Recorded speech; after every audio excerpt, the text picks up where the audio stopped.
When someone finally releases their grip on an avoidant person, something profound shifts in the psychological landscape between them.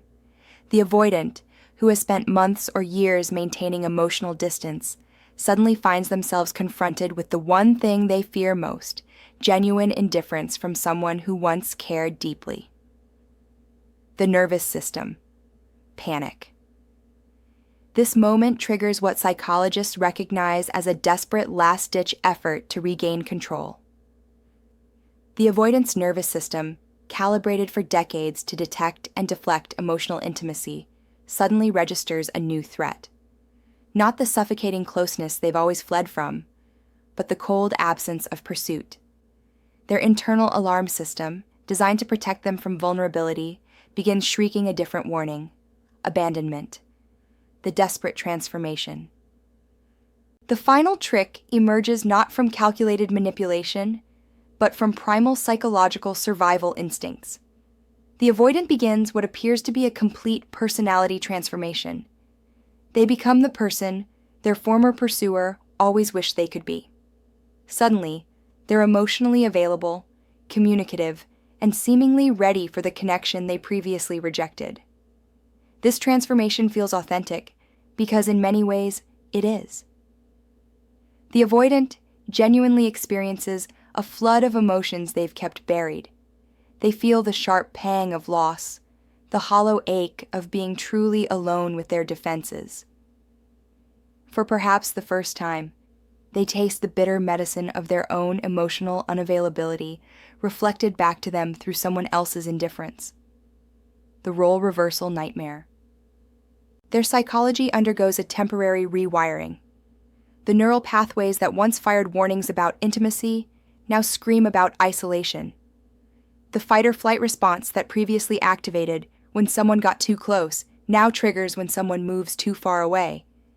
They experience a disorienting role reversal where they become the pursuer, desperately trying to bridge the gap they spent so long creating.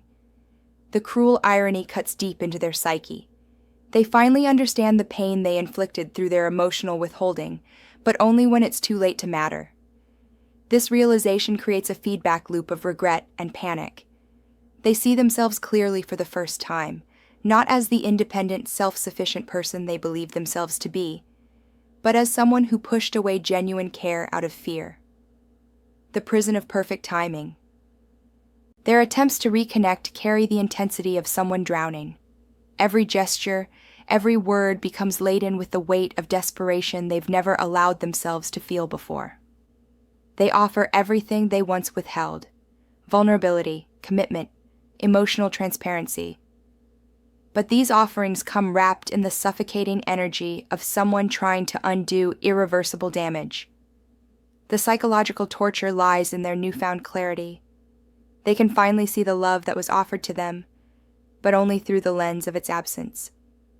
They understand the warmth that once surrounded them, but only in contrast to the cold emptiness that remains. This awareness arrives like a cruel gift, unwrapped too late to be useful. Their emotional system, finally forced to confront what it lost, floods them with feelings they spent years avoiding. Longing, regret, genuine appreciation, all the emotions they kept at bay come crashing through their defenses simultaneously. They experience the full weight of human connection, but only through its painful absence. The avoidant finds themselves trapped in a prison of their own making.